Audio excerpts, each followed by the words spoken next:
Jorge, esta pues conferencia de prensa medio trabancada que se dio por parte del presidente de Coparmex en Mexicali, Octavio Sandoval López, quien habla de un tema de carácter estatal, ¿no? Como lo es la situación de Iztacali y cómo la intención de sanear las finanzas por parte del Estado mediante el esquema de cobro, como coloquialmente se dice a lo chino, pues está cargándole la mano a los ayuntamientos. Esto es algo que ya lo hemos comentado, esto es algo que es una realidad y es algo también muy evidente, ¿no? No se tiene previsto un presupuesto para cubrir con esta deuda, entonces se va a tener que sanear evidentemente de cualquier otro lado, Jorge. Sí, y es que uno de los, así lo establece la ley. Aunque la ley es bien ambigua en ese tipo de temas, pero dice quién, pues bueno, tiene las jubilaciones, las pensiones, tendrá que hacerse cargo del déficit. Y así duró la ley desde el 2015. Ahora, pues bueno, se está ejecutando. No por eso decimos que todo esté bien. O sea, se deben de atender problemas de quienes no han pagado, de quienes han dejado, incluido el propio Poder Ejecutivo, ¿no?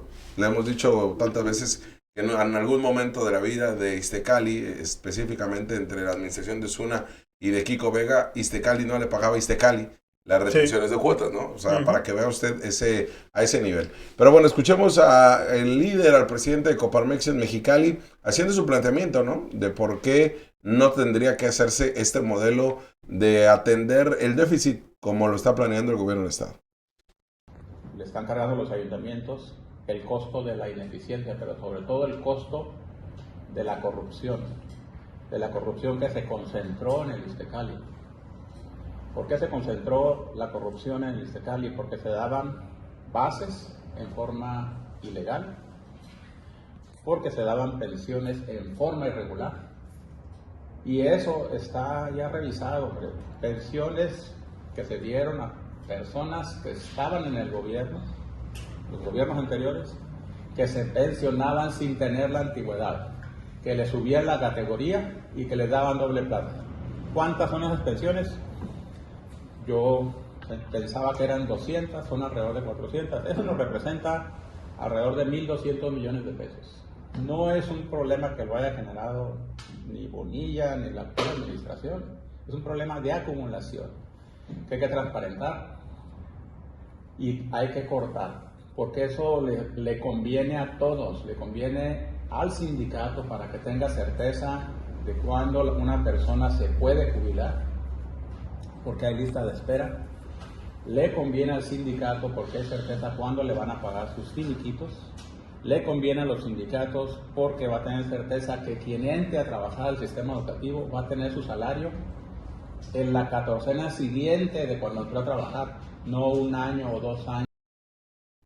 Y bueno, Jorge, es una realidad esta situación que está planteando Octavio Sandoval López. Nadie se quiere aventar el tiro de hacer la reforma que se está planteando y que se dice que es necesaria. Porque ciertamente, ¿no? Hemos detectado casos, lo hemos hecho en reportajes, se ha señalado ampliamente.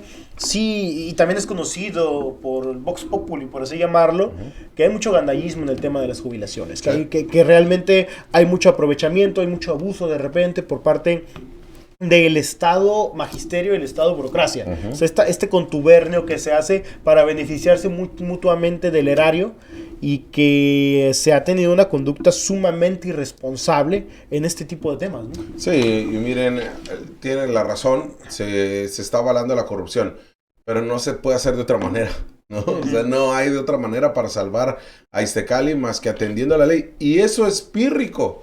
O sea, lo que se está dando es mínimo, aunque impacta a las finanzas municipales, reteniéndoles estas participaciones federales. Sin duda alguna ese dinero urge para los ayuntamientos, pero también urge que ya se reestructure lo que es el sistema de pensiones.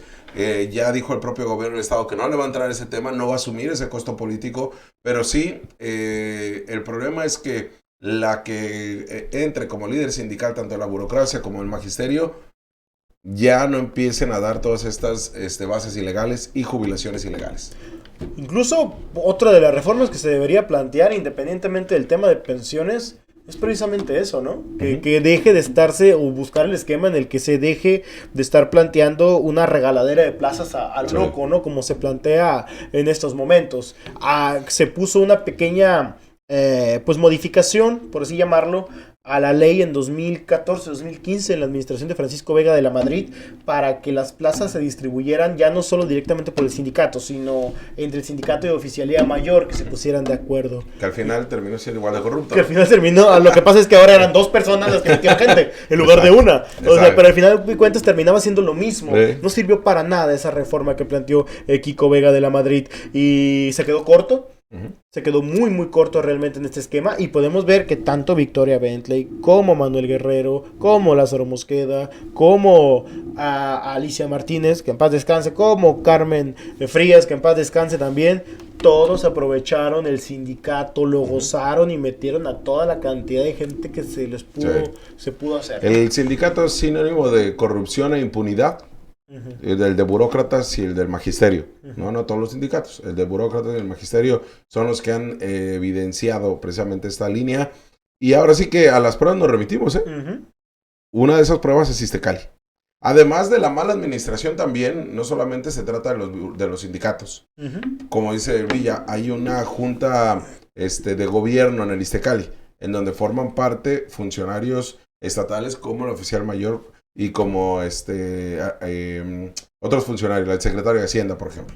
Y lo que ha terminado también por pasar es que, pues, ahí está, ojalá que este gobierno actual volteara a ver a la Universidad Tecnológica de Tijuana, porque ahí está uno de los culpables de este gran problema con Iztecali, ¿no? Y ya hemos hablado de Raúl López, de Morales Rubí, de todos los que han pasado por... de Odilar Moreno. Sí, ni se diga.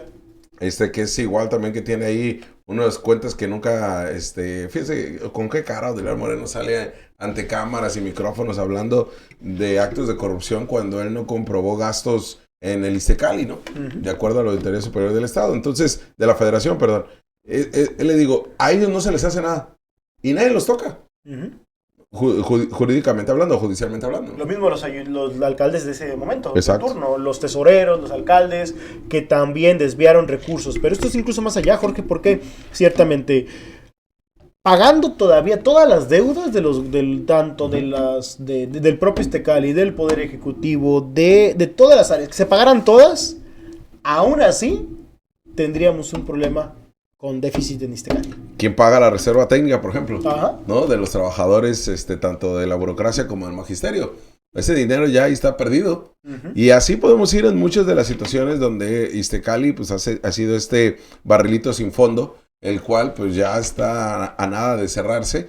Y ya veremos qué sucede también al interior de Iztecali. Pero lo que sí también es un llamado al sector obrero, a los trabajadores. Muy claro, Villa. Ustedes que nos están viendo, yo sé que quieren meter a toda su familia a trabajar a gobierno. Pero es muy sencillo. Los derechos sindicales, laborales que ustedes tienen son de ustedes y se terminan con ustedes. No se pasan a sus hijos.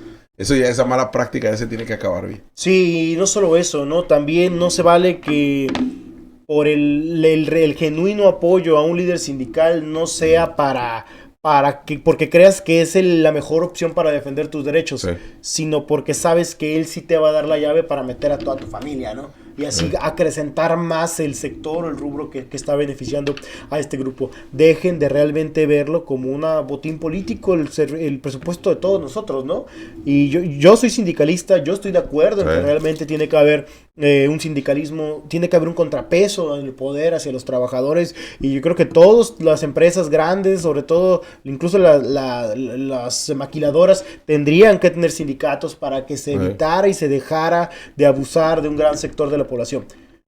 Pero en estos casos nos han dejado claro el tipo de corrupción que se comete. Sindicalismo sí, corrupción no. Pero además, bueno, ya cerrando el tema nada más, el caso también va a terminar por salpicar a quienes estaban en las dirigencias sindicales, Ojalá sean exhibidos como tal, por todo lo que han afectado y dañado también al gobierno en turno. Y Mire, otro de los ejemplos es que ¿cuántos comisionados no tiene un sindicato? ¿No? Sí. O sea, ya es prácticamente irte de vacaciones 3 años. ¿Cuántos de empleados que llegaron el primer día tuvieron su base? ¿Y También. cuántos tienen 5, 10, 15 años esperando y no se las dan? Cierto. Son otros temas.